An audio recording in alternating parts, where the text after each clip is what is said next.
नमस्कार दोस्तों, आपका मेरे YouTube चैनल में फिर से स्वागत है। मेरा नाम है शुभम और हमने अपने पिछले मैनेजमेंट अकाउंटिंग के लेक्चर के अंदर management accounting meaning, definition, introduction, scope, limitations, management accountant कौन होता है, उसके क्या क्या ऑब्जेक्टिव्स होते हैं, ये सब हमने कवर किया था अपने पिछले 2 लेक्चर्स के अंदर। आज हम अपनी यूनिट 2 के ऊपर शिफ्ट करेंगे, जिसके अंदर हम पढ़ेंगे बजट, बजटरी कंट्रोल और बजटिंग क्या चीजें होती हैं, बजट का क्या मतलब होता है, बजटिंग किस चीज को कहा जाता है और बजटरी कंट्रोल किस मैकेनिज्म या प्रोसेस का नाम है, और उनके फिर सिग्निफिकेंस, इंपॉर्टेंस वगैरह जानने की कोशिश करेंगे। तो आइए बिना किसी देरी के हम अपना आज का लेक्चर स्टार्ट करते हैं, जिसका हमारा जो टॉपिक रहेगा वो क्या रहेगा, बजट। तो सबसे पहले हम क्या जानेंगे, मीनिंग ऑफ बजट। तो आइए जानते हैं कि बजट होता क्या है। तो when the plans of business organisation are expressed numerically और quantitatively it is known as budget. यानी कि किसी भी बिजनेस के, अब देखिए आप कोई भी काम करते हैं तो वो क्या बिना प्लान के करते हैं, क्या वो बिना सोचे समझे करते हैं? जो भी आप कोई काम करते हैं उसके पीछे एक प्रॉपर प्लानिंग होती है, एक विजन होता है। वही चीज एक बिजनेस के साथ भी है। जब भी बिजनेस करने की कोशिश की जाती है तो उसके पीछे एक प्लान होता है, चाहे वो प्रॉफिट मोटिव हो चाहे कुछ भी हो। तो उन चीजों तक, उन ऑब्जेक्टिव्स तक पहुंचने के लिए छोटे छोटे दिशा निर्धारक जो हैं वो किए जाते हैं कि अब इस टाइम पे हमें ये करना है, अब उस टाइम पे हमें ये करना है। इन्हीं प्लान्स को, इन्हीं मेथड्स को जब आप फाइनेंशियली या न्यूमेरिकली अपनी किताबों में लिखते हैं कि मुझे इस साल ये काम करने हैं, लेकिन उन काम को करने के लिए मुझे ये खर्चे करने पड़ेंगे, इस चीज को क्या नाम दिया जाता है, बजट। यानी कि बजट एक ऐसी स्टेटमेंट है, बजट एक ऐसा लेखा है जिसके अंदर आप अपने होने वाले समय के अंदर जो भी खर्चे करेंगे और जो भी उन खर्चों की वजह से इनकम कमाएंगे, उनका क्या लिखते हो, लेखा जोखा लिखते हो। तो इस चीज को क्या कहा जाता है, आपका बजट। तो आइए देखते हैं अगला पॉइंट क्या कह रहा है। Since the resources are always scarce, hence they are to be used judiciously by the management for attaining the predetermined goals और objective। तो जैसे कि हमने अपने इकोनॉमिक्स में पढ़ा है कि रिसोर्सेज क्या रहते हैं, हमेशा स्कार्स रहते हैं। कभी भी आपके पास पैसा अनलिमिटेड नहीं होगा, कभी भी ह्यूमन रिसोर्स अनलिमिटेड नहीं होंगे, कभी भी जो और फैक्टर्स ऑफ प्रोडक्शन है, लैंड, लेबर, मटेरियल या रॉ मटेरियल हो गए, ये कभी भी आपके पास अबंडेंस में नहीं होते हैं। क्यों? क्योंकि लिमिटेड रिसोर्स है और इनको यूज करने वाले इंडेफिनेट यूजर्स हैं। तो सबको जो है थोड़ा थोड़ा अमाउंट इनका यूज करना पड़ता है। जुडिशियसली का मतलब क्या है, सोच समझ के। यानी कि अगर आपको कुछ पैसा मिला है शेयर होल्डर्स का, तो वो क्या है, आपका रिसोर्स है। उसको आपको बड़े सोच समझ के अपनी कंपनी में यूज करना पड़ेगा ताकि नुकसान ना हो। क्योंकि ये नुकसान आपसे ज्यादा किनका है, जिन लोगों ने आपके ऊपर, आपके आइडिया के ऊपर विश्वास करके आपको क्या दिया है, पैसा दिया है। वही चीज यहां पर कह रहे हैं। उसके बाद आता है a budget helps in doing so by allocating resources of various activities of an organisation. तो यानी कि एक ऑर्गेनाइजेशन के अंदर जो भी रिसोर्सेज हैं उनको ऐसी जगह पे एलोकेट करना जिनसे उनकी वेस्टेज कम की जा सके और उनसे होने वाली प्रोडक्टिविटी क्या की जा सके, बढ़ाई जा सके। तो वो क्या काम करता है, budget. Further, when the business activities are controlled with the help of budgets for the attainment of predetermined goals and objective, it is known as budgetary control system। तो हमारा अगला टॉपिक भी होने वाला है बजटरी कंट्रोल क्या होता है। वही बताया है कि जब एक बिजनेस को इन्हीं बजट्स के द्वारा कंट्रोल और मैनेज किया जाता है ताकि अपने गोल्स और ऑब्जेक्टिव्स को पूरा किया जा सके, इस पूरे प्रोसेस को क्या बोला जाता है, बजटरी कंट्रोल। यानी बजट्स की सहायता से अगर आप अपने जो गोल्स है, आप आपके जो ऑब्जेक्टिव्स हैं उनको पूरा करते हैं, तो इस प्रोसेस को क्या बोलते हैं, budgetary control. A good budgetary control system helps in reducing the cost by avoiding unnecessary activities and hence results in increased profits. अब मैंने पहले बताया, आप क्या प्लान करते हैं कि कितना खर्चा होने वाला है और उस खर्चे के कोरस्पॉन्डिंग कितना रेवेन्यू जनरेट होगा। तो आपके पास साल के शुरू में ही एक पूरा पूरा प्लान रहता है कि भाई मैं इस साल इतना खर्च करने वाला हूं। उसमें कोई भी ऊंच नीच होती है तो आपको उसी वक्त उसका पता चल जाता है। और अगर कोई खर्चा आपकी, यानी कि आपने जितना सोचा था उससे ज्यादा किया जा रहा है, आप उसको उसी वक्त जो है वहां पर रोक देंगे। वही चीजें यहां कह रहे हैं। फॉर एग्जांपल, अगर आप अपने ऑफिस में स्टेशनरी का बजट बनाते हैं कि साल के अंदर कितनी स्टेशनरी आएगी, चाहे वो प्रिंटर के लिए पेपर हो, चाहे वो पेन हो, चाहे वो रबड़ हो, पेंसिल हो, कुछ भी हो, तो मान लीजिए पूरे साल का आप उसका 10,000 का बजट लेके चलते हैं। लेकिन साल के किसी भी मोमेंट पे आपको ये रियलाइज होता है कि ये बजट जो है और आने वाले 1 महीने के अंदर 10,000 को एक्सीड कर जाएगा। यानी जितना मैंने साल के स्टार्टिंग में सोचा था उससे ये साल के बीच के अंदर ही पार हो जाएगा, तो मैं उस वक्त उस पॉइंट पे ऊपर इमीडिएटली कोई ऐसा एक्शन लूंगा जिससे स्टेशनरी के ऊपर जो होने वाला खर्चा है वो कम किया जा सके। मेरे पास कोई ऑलरेडी स्टेशनरी पुरानी पड़ी होगी तो मैं उसको यूज करूंगा, नहीं तो अपने एम्प्लॉइज को बोलूंगा जाकर कि भाई थोड़े ना प्रिंटर के लिए रफ पेजेस यूज कर लो, नए पेजेस का जो है इस्तेमाल करना कम कर दो। तो इस तरह से जो है कंट्रोल्स किए जा सकते हैं। आइए अब अगले टॉपिक पे चलते हैं कि कैरेक्टरिस्टिक्स ऑफ बजट क्या है, कि बजट के कैरेक्टरिस्टिक्स क्या है। Budget is prepared for the attainment of specific objective. अब ऑब्जेक्टिव क्या है, अब किसी भी बिजनेस को स्टार्ट करने का ऑब्जेक्टिव क्या रहता है, profit motive, sales maximisation, shareholders को प्रॉफिट देना, ये सारी चीजें क्या है। तो इनको किस लिए किया जाता है, ताकि ताकि जो अपने आपके एक्चुअल ओनर्स हैं कंपनी के वो प्रॉफिट कमा सके। और ये करने का एक तरीका क्या है, budgets. Budget is prepared for a definite future period, for example month, quarter, half year और ईयर मोर। अब देखिए जब आपका सरकार का बजट आता है, यूनियन बजट आता है, अगर आपको पता हो अभी आया है पीछे 2022 का, उसमें अंदर क्या होता है कि हमने पिछले साल इतना कमाया, उसके बेसिस के ऊपर मैं इस साल यानी अगर आने वाले साल कितना स्पेंड करूंगा अलग अलग जगहों पे, जैसे हेल्थ पे कितना करना है, डिफेंस पे कितना करना है, एजुकेशन पे कितना करना है, इसके अलावा जो इंफ्रास्ट्रक्चर डेवलपमेंट है उस पे क्या करना है, उसके अलावा कोई और तरह की फाइनेंस में अगर कोई इंप्रूवमेंट्स करनी है तो उस पे कितना करना है। तो इस तरह से बजट जो है डिसाइड किए जाते हैं अपने आने वाले कल के लिए। पिछले कल का हिसाब देखकर अपने आने वाले कल का अगर आप हिसाब लगाते हो तो उसको क्या बोला जाता है, budget. It is prepared well in advance before the commencement of the period. अब देखिए हमारा फिजिकल ईयर यानी फाइनेंशियल ईयर कब स्टार्ट होता है, 1 अप्रैल को। किसी भी साल के पहले अप्रैल को हमारा फाइनेंशियल ईयर उस साल का स्टार्ट हो जाता है, जो अगले साल 31 मार्च को खत्म होता है। तो इतना तो आपको पता है। लेकिन जो हमारा यूनियन बजट है जैसे अभी सरकार ने पेश किया, क्या वो 1 अप्रैल को पेश होता है, नहीं, वो 1 फरवरी को पेश होता है। तो ये वही कह रहे हैं कि जरूरी नहीं कि जब आपका वो पीरियड स्टार्ट हो वो तभी बजट जो है वो आए, वो उससे बहुत पहले भी आ सकता है। क्योंकि आप क्या कर रहे हो, फ्यूचर को प्लान कर रहे हो ना, तो आप फ्यूचर में रह के फ्यूचर की प्लानिंग नहीं कर सकते, आप प्रेजेंट में होकर फ्यूचर की प्लानिंग कर सकते हो। तो 1 फरवरी को जो बजट आता है वो किस लिए होता है, ताकि 1 अप्रैल से उस साल के जो अगला फाइनेंशियल ईयर स्टार्ट होने वाला है उसके अंदर क्या क्या कार्यक्रम करने हैं, क्या स्कीम्स लानी है, किस चीज पे कितना खर्चा करना है, वो डिसाइड किया जाता है। It is sort of statement express numerically. तो मैंने आपको बताया था जब उन प्लान्स को एक स्टेटमेंट, एक ऐसा लेखा है जिसके अंदर आपने कितना खर्च किया, कितना कमाया और उनके बेसिस पे दोबारा आप कितना खर्च करने वाले हो, इसका लेखा जोखा रखते हो, वो स्टेटमेंट क्या कहलाती है, बजट। अब budget is prepared by budget committee. अब बजट बनाने के लिए कमेटी जो है एक कुछ लोगों को इकट्ठा किया जाता है और उनका काम सिर्फ क्या होता है, बजट बनाने का। A budget represent the managerial policies to be adopted and implemented by the organization। तो बजट रिप्रेजेंट क्या करता है कि इस ऑर्गेनाइजेशन के पास कितना पैसा आया, कितना ये अब खर्च करेगी और उस खर्चे के हिसाब से इसको आगे आने वाले टाइम में कितना और पैसा जनरेट हुआ। ये क्या बन जाता है, मैनेजेरियल पॉलिसीज, क्या करने के लिए, अडॉप्ट करने के लिए। तो वही चीज यहां पर लिखी गई है। तो आई होप आपको बजट और उसकी कैरेक्टरिस्टिक्स ये तो अच्छे से क्लियर हो गई होंगी। उसके बाद आते हैं मीनिंग ऑफ बजटिंग के ऊपर। तो अपना अगला टॉपिक है बजट। अब हमने देखा बजट क्या होता है, कैरेक्टरिस्टिक्स ऑफ बजट क्या है। अब हम देखेंगे बजटिंग का क्या मतलब होता है। The process of preparing budgets by taking various steps is known as budgeting. अब इससे आसान डेफिनेशन शायद ही कहीं होगी किसी चीज की। बजट बनाने की प्रोसेस को बजटिंग कहते हैं, बात खत्म। अगला पॉइंट पढ़ते हैं। While budgeting a budget manual is prepared। अब देखो कोई भी काम करते हैं, अब देखो आप जब अपना मोबाइल फोन खरीद के लाते हैं उसमें एक छोटी पतली सी किताब होती है, इतनी सी होती है, वो क्या होता है, मैनुअल लिखा होता है। वो क्या बताती है कि इस फोन को कैसे ऑपरेट करना है ना।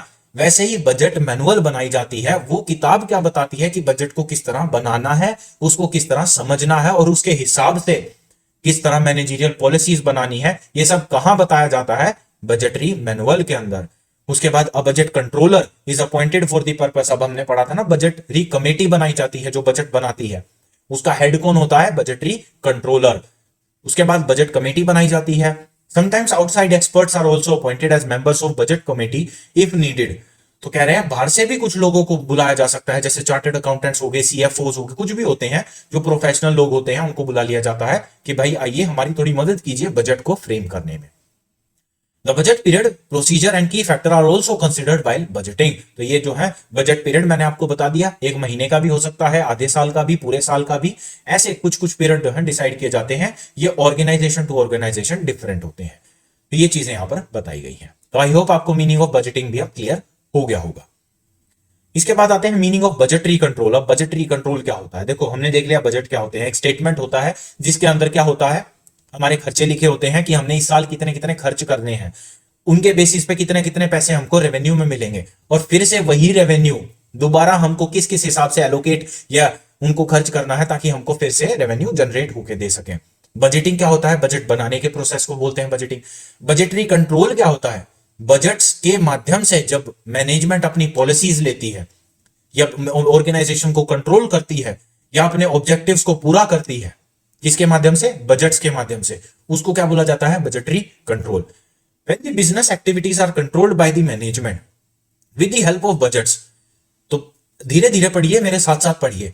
Business activities are controlled by the management with the help of budgets. तो तीन चीज होगी, business activities controlled by the management with the help of budgets for the attainment. किसका क्या पूरा करना है? अपने गोल्स को पूरा करना है, प्रॉफिट कमाना है, वो चीज यहां पर बताई गई है।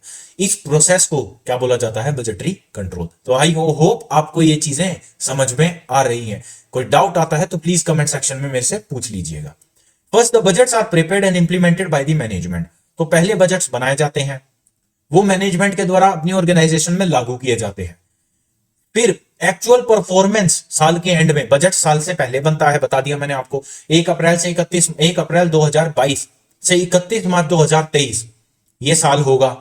इसका बजट 1 फरवरी 2022 को पेश किया गया। अब 31 मार्च 2023 को जो एक्चुअल खर्चे हुए हैं उनको किन से कंपेयर किया जाएगा? जो 1 फरवरी 2022 को बजट पेश हुआ। इससे पता क्या चलेगा कि खर्च करना कितना था, हुआ कितना। ज्यादा हुआ तो कहां हुआ, उसको कम करो, कम हुआ तो कहां हुआ, उसको वापस बढ़ाओ। तो इस तरह के डिफरेंसेस, इस तरह के वेरिएंस निकाले जाते हैं एक्चुअल और बजटेड यानी बजट्स को कंपेयर करके। तो ये क्या प्रोसेस है? ये बजटरी कंट्रोल प्रोसेस आप पढ़ रहे हैं। कॉन्सिक्वेंटली द रिमीडियल एक्शन, मैंने बताया जो चीज ज्यादा खर्च हो गई जरूरत से उसको कम करो, जो चीज कम खर्च हुई है उसको जितनी खर्च करनी थी उतने तक बढ़ा दो। तो वो चीज यहां पर बता दी। अब अगले टॉपिक पे आते हैं, objective merits of budgetary control. अब इतना तो समझ में आ गया ये चीजें करती क्या है, उसी को घुमा फिरा के रिफ्रेश करके यहां पर लिखे गया है।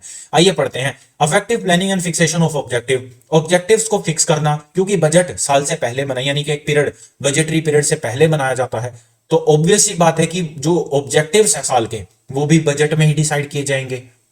तो ये वही कह रहे हैं कि इफेक्टिव प्लानिंग और फिक्सेशन ऑफ ऑब्जेक्टिव ये किसका काम है? बजटरी कंट्रोल का काम है। फिर बेटर कोऑर्डिनेशन। अब जब आप पहले से ही एक चीज डिसाइड कर लोगे, जब आपके पास पहले से ही उसको करने का प्लान होगा, तो ऑब्वियस सी बात है ना, वो काम अपने आप में बहुत ठीक ढंग से हो जाएगा। अब आपको मान लीजिए दिल्ली जाना है और आपको उसका रास्ता नहीं पता, तो बहुत जाहिर सी बात है कि आप वहां पर बहुत मुश्किलों से पहुंचोगे। लेकिन अगर आपको दिल्ली जाना है और आपको दिल्ली जाने तक का रास्ता भी पता है, तो आप दिल्ली बड़े आराम से पहुंच जाओगे। तो इसको क्या बोला जाता है? प्लानिंग। और जब आप अपने प्लान को अच्छे से एग्जीक्यूट कर पाओ तो इसको क्या बोला जाता है? कोऑर्डिनेशन। तो वही चीज कह रहे हैं कि बजटरी कंट्रोल क्या कर, ये कोऑर्डिनेशन करने में हेल्प करता है कि कितना हमें मैक्सिमम अटेन करना है, हमारा गोल क्या है, कितना हमारे पास अभी है, वो जो डिफरेंस है उसको कैसे कवर करना है, उसका प्लान बनाओ और उस प्लान को फिर लागू करो। किसके थ्रू? वो प्लान कौन सा? Numerical plan. क्या? बजट। न्यूमेरिकल प्लान को क्या बोला जाएगा? बजट। वो प्रोसेस को क्या बोला जाता है? बजटिंग। और इस सब को यानी बजट्स की मदद से अपने गोल्स को अचीव करने को क्या बोला जाएगा? Budgetary control. तो ये सब अपने आप में क्या है? इंटर रिलेटेड है। इनको क्या बोला जाता है? Coordination. Better utilization of resources. फिर से आपको पता है आपको कितना खर्च करना है, तो आप उस हिसाब से ही अपने सारे प्लान बनाओगे। आपके पास 1 लाख रुपए हैं और आपको 10 चीज खरीद के लानी है। आप पहले तो ये देखोगे कि मेरे को 10 में से, आप पहले अपनी प्रायोरिटी चेक करोगे, है ना, कि उन 10 में से सबसे जरूरी कौन सी चीज है।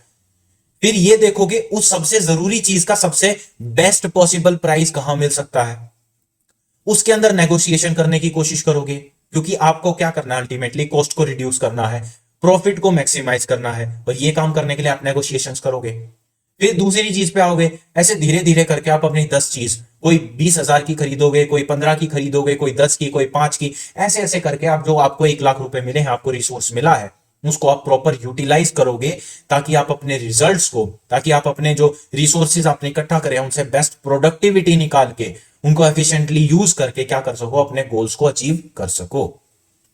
Increase in revenue, cost control, ये बता दिया, कॉस्ट को मिनिमाइज करना है और रेवेन्यूज को बढ़ा देना है।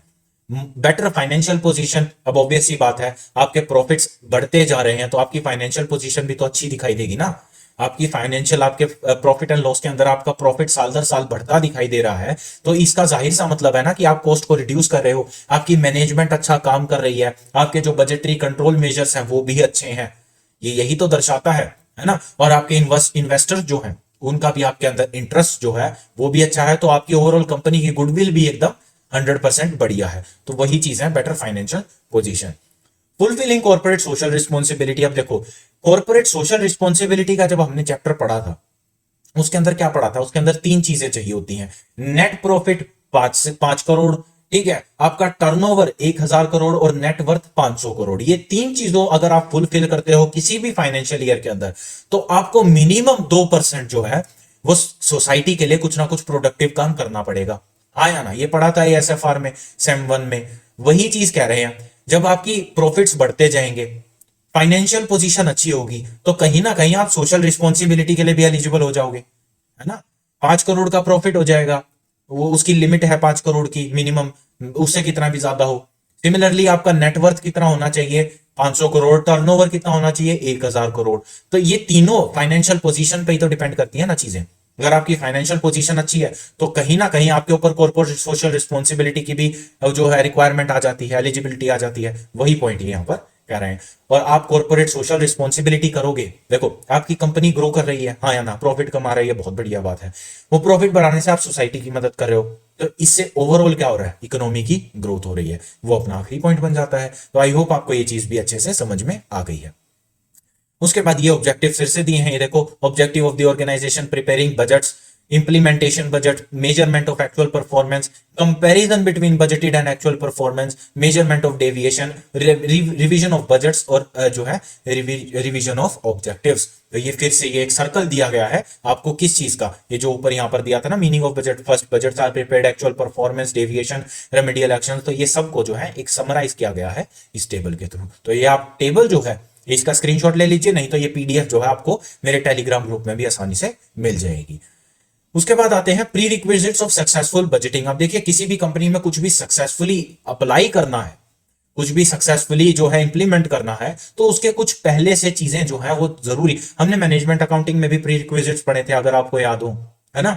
अब इसके अंदर भी पढ़ेंगे। तो कुछ ऐसी चीजें हैं जो आपके ऑर्गेनाइजेशन में ना पहले से एग्जिस्ट करती होनी चाहिए, जिससे आपकी बजटिंग जो है वो सक्सेसफुल हो सकती है। Organization with well defined objective, अगर किसी ऑर्गेनाइजेशन के ऑब्जेक्टिव ही नहीं है, बजटिंग क्या है, वो प्लान है जिससे आप अपने ऑब्जेक्टिव्स को अचीव करते हैं। अब आपके पास ऑब्जेक्टिव ही नहीं है तो उन प्लान्स का फायदा क्या है, समझे बात को। वही कह रहे हैं, एक ऑर्गेनाइजेशन चाहिए जिसके अंदर ऑब्जेक्टिव्स होने चाहिए वेल डिफाइंड, मतलब बहुत अच्छे से निर्धारित किए हुए गोल्स, लक्ष्य होने चाहिए।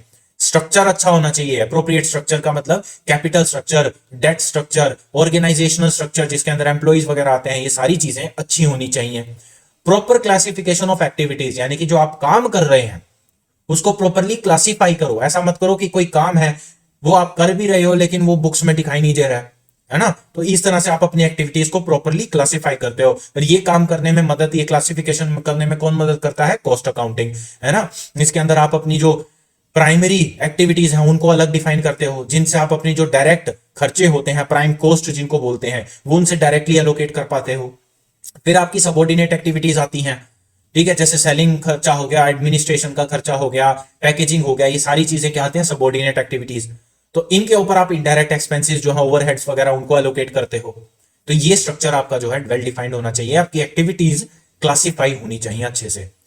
फिर अथॉरिटी डिफाइन होनी चाहिए। अब ऐसा है ना, मैनेजर को मैनेजर ना बोल के अगर कोई यार दोस्त समझे वो भी अच्छी बात नहीं है। एक ऑर्गेनाइजेशन में कम्युनिकेशन किस तरह का होना चाहिए, फॉर्मल होना चाहिए। आप अपने कॉलेज में जाते हैं तो क्या आप अपने लेक्चरर को ओए करके बोलते हैं, या तू यार मैं ये वो, ऐसे तो नहीं बोलते। वहां पर आप प्रॉपर इज्जत से बात करते हैं, प्रोफेसर बोलते हैं, सर बोलते हैं, मैम बोलते हैं, उनको प्रॉपर आते जाते विश करते हैं। ये इस तरह का फॉर्मल स्ट्रक्चर होना बहुत जरूरी है। मैनेजर को मैनेजर की तरह ट्रीट करो, वर्कर को वर्कर की तरह ट्रीट करो, और ह्यूमन बीइंग इन सब के ह्यूमन बीइंग होने का भी ख्याल रखो, है ना। ऐसा भी नहीं है कि अगर वो आपसे छोटा है, वर्कर है, तो आप उसको एकदम से गधे की तरह ट्रीट करोगे, नहीं। ह्यूमैनिटी मेंटेन रखते हुए उसको उसकी पोजीशन के हिसाब से ट्रीट करो। सिमिलरली मैनेजर है तो मैनेजर को अपनी पोजीशन के हिसाब से ट्रीट करो। तो वही चीजें यहां पर बताई हैं। Good accounting system. अब बजट जो है वो क्या है, न्यूमेरिकल स्टेटमेंट है, आया ना। न्यूमेरिकल क्या होते हैं, जो आपके वर्ड ये होते हैं, लेटर 1 2 3 4 5 6, ये उठ के कहां से आते हैं, अकाउंटिंग सिस्टम से। अगर आपके अकाउंट्स के अंदर गड़बड़ होगी तो कहीं ना कहीं बजट्स में भी गड़बड़ आएगी। समझ गए ये बात को। ये सारी चीजें आपस में बहुत ज्यादा इंटर रिलेटेड है। The superior of the organization should support their subordinate. फिर वही जो मैनेजर्स हैं उनके उनको अपने सबऑर्डिनेट्स का ख्याल रखना चाहिए। उनकी डिमांड्स जो है, ऐसा भी ना हो कि उनको सर पे चढ़ा लो, बट उनकी डिमांड्स एक सर्टेन लेवल तक फुलफिल करो, ताकि उनमें जो है एक विश्वास, लॉयल्टी बनी रहे कि हाँ ऑर्गेनाइजेशन हमारे साथ उतना ही पार्टिसिपेट करती है जितना हम उसके साथ पार्टिसिपेट करते हैं। A better coordinating system among employees. अब फिर से वही बात, अगर आपके एम्प्लॉइज ही आपस के अंदर एक दूसरे से ठीक से बात करके राजी नहीं है, तो आपके ओवरऑल ऑर्गेनाइजेशन का स्ट्रक्चर तो बिल्कुल एकदम से खराब हो जाएगा ना। वही चीजें बार बार दोहराई गई हैं। इन चीजों को 2 3 बार पढ़ोगे तो आपको अपने आप ये चीजें याद हो जाएंगी। इनको अलग से रटने, क्रैम करने की जरूरत नहीं है। रोट लर्निंग को छोड़ दो, ये चीजें कॉन्सेप्चुअली समझने की कोशिश करो। कुछ भी तो नहीं है इसके अंदर, है क्या, है ना। तो वही चीज। उसके बाद आते हैं लिमिटेशंस के ऊपर। अब हर चीज के बेनिफिट्स हैं तो लिमिटेशंस भी होंगे, है ना। वही चीज पढ़ेंगे। Lack of coordination and cooperation. अब बोल तो दिया कि एम्प्लॉइज के अंदर कोऑर्डिनेशन होनी चाहिए, कोऑपरेशन होनी चाहिए, लॉयल्टी होनी चाहिए। होती है, नहीं होती है। ये मेंटेन करना अपने आप में बहुत जो है बड़ा टास्क हो जाता है। और ये ऐसा इसलिए होता है क्योंकि इंटरेस्ट की बात आ जाती है ना। एक आदमी जो है वो किसी और तरह से किसी चीज को परसीव करता है, वही इवेंट, वही हरकत कोई दूसरा आदमी किसी और तरीके से परसीव करता है ना। अब जैसे क्या होता है, मान लीजिए एक फैक्ट्री है, उसके अंदर मशीन चलना बंद हो गई। अब कोई है जो बोलेगा यार भगवान चाहता ही नहीं आज काम हो, लेकिन दूसरा बंदा क्या बोलेगा, यार मशीन में कोई मैकेनिकल फेलियर है, इसको मैं ठीक कर सकता हूं। तो ये क्या हो गया, परसेप्शन का डिफरेंस हो गया। सिमिलरली वही आदमी कोई और घटना घटने पे कहता है यार भगवान जो करता है ना सब अच्छे के लिए करता है।